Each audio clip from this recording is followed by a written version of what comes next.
It is May 19th, 2021. It's been a few days since I've done an update, so I'll do a quick garden tour. We've got a lot going on. Let's back up here today. Jay is off this week, so he's getting a lot going. I still have my dad's tractor. That's been a huge help. Have ours on order or our name on the list, but we don't know when that will be. Lumber is prepped to go in to some more raised beds. This is the last one we have. We're waiting on the next delivery. Jay is in the process of trying to level it to the grade as best he can. I've got hay that I need to put on some of the beds to mulch for now. We are working with a logger right near our road who's gonna potentially get us about 50 cubic yards of mulch. I'll be hemlock though, so I won't want to put too much on the actual garden bed, so I'll probably use straw on the beds and we'll mulch between all the raised beds. We moved all the different little planters we have over here, so these are just staged right now, not installed, but he did get these two put in, so I'll plant those, probably some peppers, and then we've got the tomatoes, the 4 raised beds that I planted a couple weeks ago. Got the tomatoes going, onions. I did plant some carrots here that are just going to start coming up.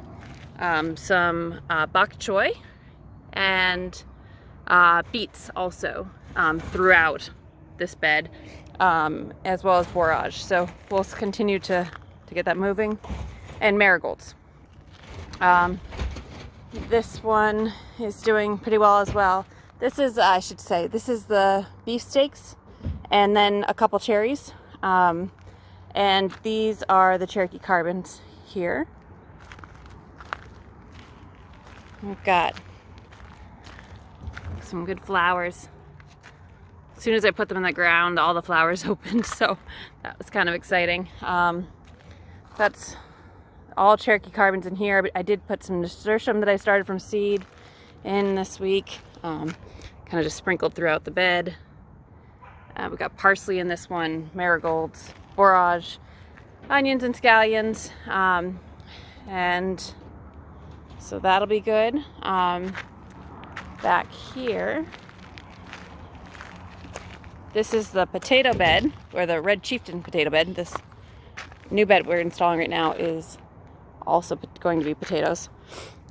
We do have the potatoes starting to show here, so I'm going to put straw on them now. Put a good probably 3-4 inches, probably all the way up to the edge of the bed.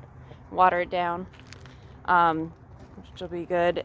We have spinach along the outside edges here, and then peas back there, and a couple borage in this bed as well.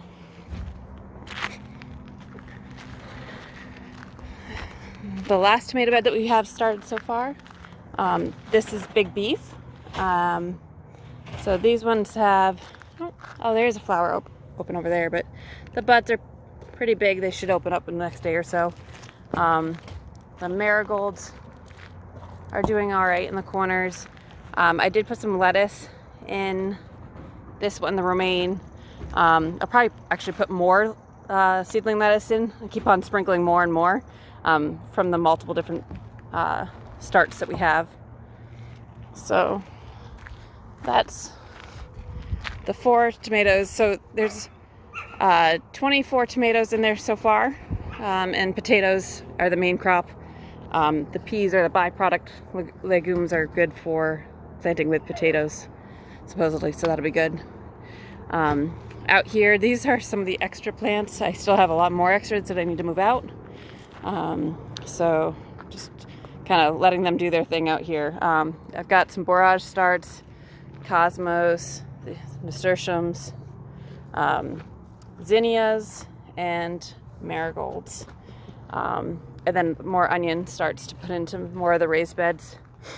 Pretty much putting them in every bed we have. Over here,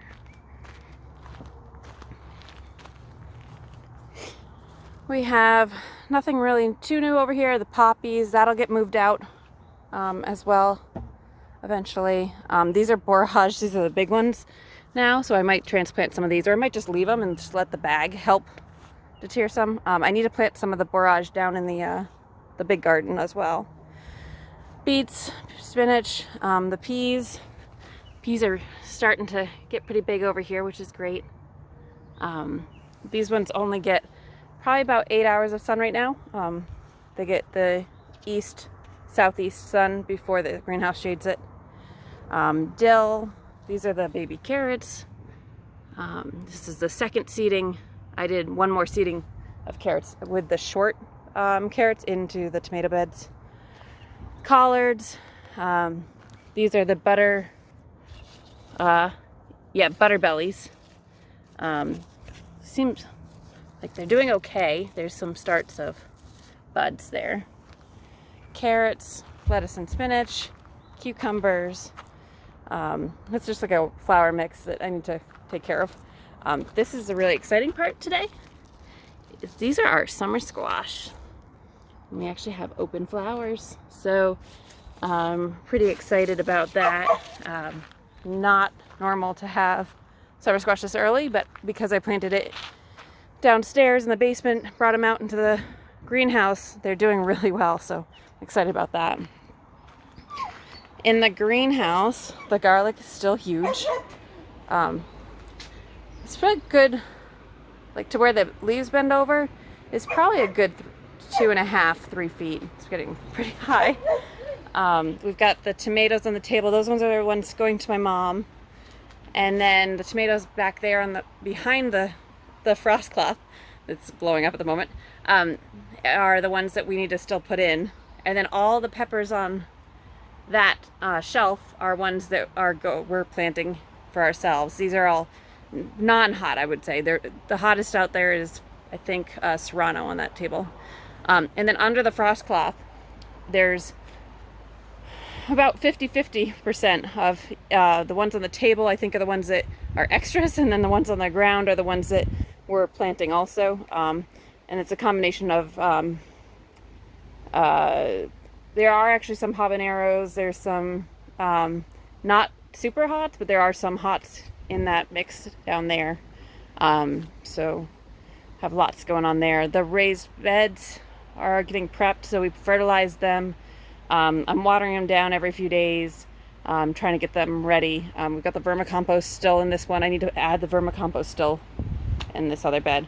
And we're deciding if we're going to put a raised bed in the back or just like a shelf. And do like a pallet shelf where we can put the raised or bags, grow bags on. We've got some more flower starts here. Basil. These are all basil. And marigolds. I need to plant some marigolds out in the lower garden. And then this is just, I love this little garden. It's been so perfect for me. Having lettuce every day. And our neighbor came up and I had her grab a whole bunch of lettuce. So she's had 2 helpings of lettuce so far, which is great. And we've been eating the scallions as well. And the romaine is just fantastic.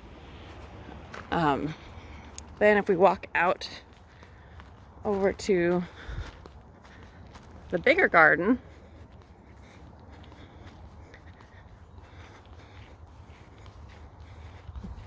I'll need to water this tonight. It's part of the chores. These are all the romas. So we changed our plan, and I need to update our drawing.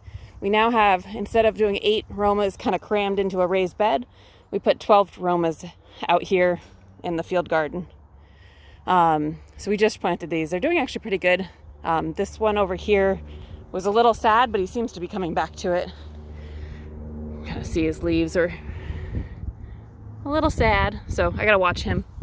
But romas are determinate, so I won't prune them anymore. They'll just grow and have a set amount of height and a set amount of fruit. I do need to stake that up though. We got the tomatillos in the ground. That was exciting. So you need at least 2 tomatillos of the same variety for them to cross-pollinate. So there's 3 of one and 2 of another type this year, so that's kind of cool. Here are my hills.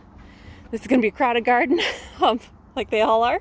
The back one here is actually summer squash from seed. And then I have pumpkin over here.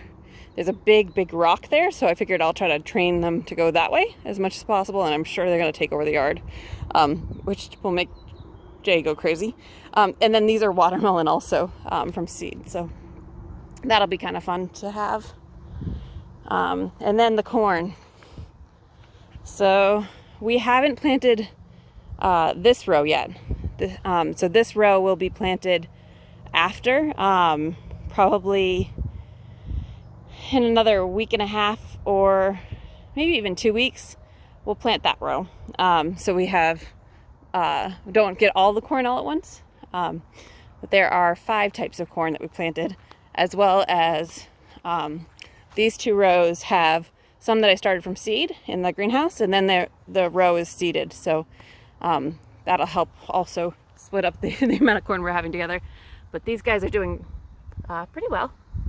So we only added the composted manure on the top of the hill rows that we've done. And then we will plan on doing a hilling up the corn once it gets maybe another week or so. Maybe 1 or 2 weeks we'll use a hoe and hill up the sides to help support the corn. I am having, it's kind of a not a normal issue, but over here something is walking in my garden. I don't know if you can tell, and this isn't the dogs, or it's not our dogs, and they keep knocking over this one plant, and this area here seems to be having some sinking issues. So I don't know what we have going on there. I've replanted that one up a couple different times. So I am going to put a trail cam up on, I think maybe this tree, but I might do it on, sorry, spinning around too fast. I might put it on that tree aimed over this way, which would be kind of fun. Or I might put 2 up just to see what's going on in the garden. Then we know how much we need to worry about the fencing. Right now, I'm not too worried about anything that's out here. These are kind of what I would consider a bonus crop. It's not something we had originally planned on having, but we are really excited to have the corn and the pumpkins and watermelon and summer squash. The only concern right now is if someone got in there and ate the seeds. So that checking that. But I'm watering this 2 to 3 times a day right now. I think it was like 85 today, so nice and warm. But that's the update here. So we still have 1 bench of hot and super hots, peppers downstairs in the basement. We need to start hardening them off. We are a little nervous because those are the crazy ones. But those are the ones we have to transition the slowest. So we'll have to do that when we can confidently have some cloudy days. It was very sunny today, so not a good day for that. But that's the garden tour update for May 19th. So I'm out here. Jay just finished filling up this 9-in-1 raised bed from Epic Gardening. We've got this one over here I put the hay on. So that has potatoes in the middle, spinach around 2 sides, and peas around 2 sides. This one are the dark red Norland. It's supposed to be an early potato. So what I'm doing is digging in about a good 6+ inches down, and then I'll cover it with hay as well. And I'm going to plant bush beans all the way around the perimeter and kind of have them folding outwards. So planting potatoes is really easy. Some people cut them in halves to get more. I don't really need to, and I don't have that much space. So this is about 5 pounds from the main potato lady. So if you were going to cut them, you just make sure that you have an eye on each part, and then I usually try to make the eyes facing up. So for this one, for example, I'll just put it here. I'm doing roughly about 8 inches apart. So kind of over cramming this bed, which I know I'm going to do. So this one, I wouldn't cut this one unless I was going to wait and let some of these eyes mature a little bit more before planting. So instead I'll just put this up right. So in the 9 and 1, we've got 3, 4, about 6 across. I'll probably do 4 rows, so that's quite a bit. You can get anywhere from, depending on the type of the potatoes and how that goes, from like 5 to 10 pounds per potato that you plant. Because I'm overcrowding, I don't expect that yield, but this soil is really good. There's a ton of, this is aged composted manure from a local farm. It's both grass and grain-fed cows, which is always good, and tons and tons of worms. Just digging this hole, I probably saw about 15 worms. So nice and healthy. And that's really all there is to planting potatoes. Some people plant them a little shallower, let them come up and keep on mounding them up. What I'll do is I'll add hay and let the hay kind of settle in, water it in. Probably after a few weeks I might add a little bit more hay, but by planting them 6 inches deep, I don't really need to worry about that. So that is how I plant potatoes.